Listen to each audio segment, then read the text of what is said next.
As you can tell, the rain has stopped, the sun has come out, but the water level continues to rise.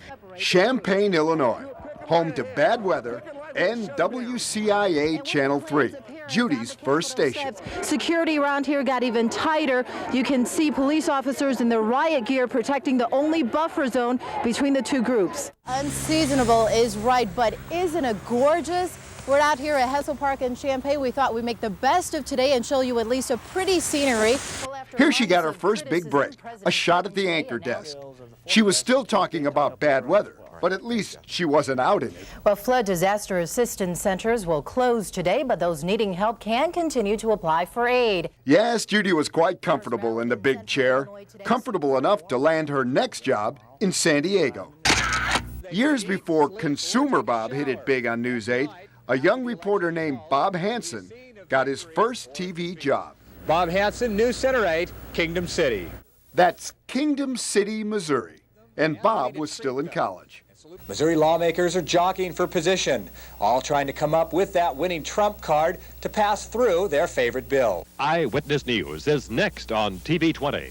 2 short years later, Bob moved to Florida, TV 20 in Fort Myers, and he was the big weekend anchor man. This is Eyewitness News with the Eyewitness News team.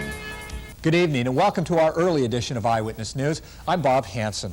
After a 5-year stopover in Kentucky, Bob Hansen was ready for San Diego, ready to become Consumer Bob. All this week, we've been telling you about a Bay Area success story. Now here's our Loren Nancarrow, just a few years ago back in San Francisco, right before moving back to San Diego. He claims this is the oldest tape he has of himself on the air. The city can't afford to get shot. Shoot.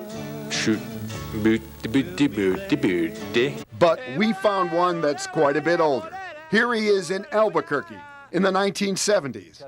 He's desperately trying to move to a bigger market. AOB TV presents Eyewitness News Weekend Update with Loren Nancarrow. Good evening. But this is one tape that won't make it onto the resume tape. Daughter meeting tonight to iron out some last-minute difficulties between their countries before they sign a treaty. Tomorrow, Washington. Now this. I've had some rough moments myself when I started out. Here I am about to interview Rodney Dangerfield live. You've been such a successful nightclub comic. What's your diction? Yeah, right? Okay, watch out. Go ahead. You've been such a successful nightclub. You want to write it in, or what do you want to do, huh? I can't read a cue card. You must know somebody. How'd you get this gig? I mean, I want to know what's going on with you, huh? Let's move on to Sandra. Also, I want to introduce you to Sandy Maas. Thank you, Cal. This is Sandra's very first newscast, Channel 7, Redding, California. She was 20 years old. They called her Sandy. The Paradise Athletic League is starting a youth athletic fund in the name of former officer Renee Marilouche. Sandy was an instant success, but she needed to work on those ad-libs.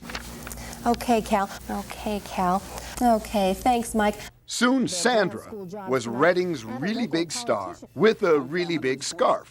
46 6th, 7th, and 8th graders here at Dunsmuir Elementary School have worked mighty hard to get this big honor. So come on in and take a listen. Winter wonderland-like is the best way I can think of to describe the latest storm. And if you traveled through Siskiyou County today, you know exactly what I mean. Finding the right look is very important to an anchor woman. Let's just say, at this point in her career, Sandra was still searching. But she was about to get a break, a job in a bigger market, San Luis Obispo. You're watching KSBY TV. This is Action News with Rick Martel, Sandra Maas. An American rocket company will take another shot at making aviation history tomorrow. Sandra admits she tried at least a dozen hairstyles, including what she calls her Deborah Norville look. It worked. The executive who saw this tape hired Sandra at News 8. Rick Martel has the night off.